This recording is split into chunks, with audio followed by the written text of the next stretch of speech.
Miss Valerie Martin, it's a pleasure to meet you and to be here to talk to you today. We're in your community, Esplen. This is where you actually don't live here. You actually work at the church here, right? Right, yes. What's the name of your church? Sons of God Ministry. How long have you been attending this church? For about, wait, let me see, how many years? About 19. Oh wow, years. Yeah. That's a real solid member of the community. Right. So you were really familiar with Esplen. You've seen it go through some changes. Do some changes. Tell me some of the good things that are going on here and that you've seen here. Okay, actually, like I said, I go to church down the street. We do a lot of community things. We have health fairs where we get the people that does the animals. They make balloons. They come out, and we also do the screenings, health screenings for all of the young people, the elderly, which is good for the elderly because they don't get out. As you can see, the neighborhood, the elderly, they don't get out as much, but they do come out to this health fair when we have it. Is that primarily what lives here in Esplen, the elderly? Right. Yes. Right. The church's been there for almost 80 years. Wow. It's been since 1930. So, and we give a lot of donations from Bed Bath & Beyond, which we get donated to the church, but we give out freely. It's anything you need, they can always come to the church and they get anything. Anybody in the neighborhood can come down to the church if they need help with anything. Pastors, they help them. We as the community, we get involved. So what would you say that you would like to see change about Esplen? I think they need more, like, somewhere to shop. Even though down the street is like, the grocery stores or like big lots and stuff, they need something in their community. Right. Something they can get in their neighborhood. Something they can get to. And I think that they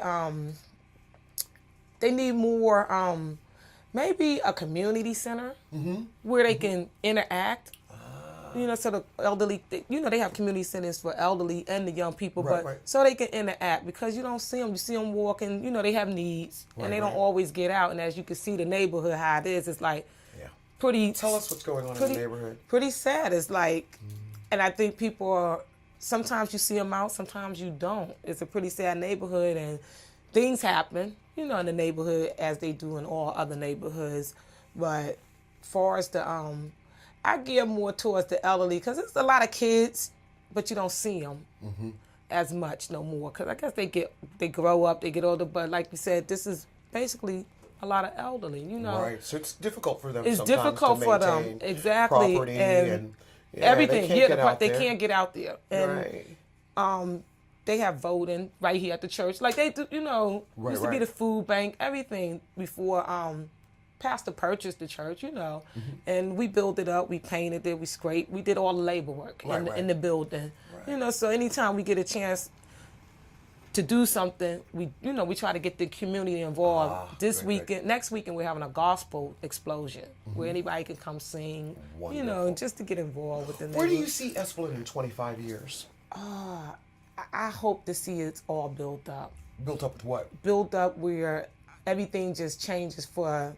like stores or maybe businesses, health center, where it's access. Access for everybody to get around. Because like you said, everything is down here, everything is up here. They don't nothing here. Never's nothing right here where they can say, all right, to make it. Do you think that takes away that there's a sense of hopelessness? Yes, yes, because. What do they have to look for? Yeah. It's a real small neighborhood too. Very. It's really small. And like that's why blocks. when we when Pastor purchased the church, we got out. We try to talk to a lot of, the community people. And like I said, the only time we see them is when we give something at the church. They do come out. Yeah, they do come out. And they bring the families and stuff, and you see more. You didn't even know they really they existed in the neighborhood, but that's fabulous. But it's awesome. That's how we get them out to draw them. It's a rock. So, yeah, that's a beautiful thing. And I thank God for the church being there too. If you were to look at another neighborhood in Pittsburgh and say, "Wow, I'd like to see that in Esplen," what neighborhood would that be and why? Let me see what neighborhood. I mean, you got so many. Mount Washington. Right. What does Mount Washington have that you think that Esplen could use? They have restaurants. They got sceneries. Yeah. I mean, there's a lot to do. Because you have a beautiful riverfront. Oh, it's beautiful. It's beautiful. I think I'd have me a they're park buying down up there. like a lot. They buy up a lot of the property, but it's like they taking the property instead of servicing the community. Right, and it's not being nothing built on it for the community. I see. It's being sold for other things. And you'd like to have a bigger voice. Exactly. Yes. Exactly. Well, that is why you're here. Thank you. Thank you. So glad Miss to be Valerie, doing I think this. that you are doing a wonderful thing with your church in this neighborhood, Thank I you. think you're a blessing to this neighborhood. Thank and you. thanks for having us, and thanks for talking to me. You too, Tracy. Thank you, Thank you.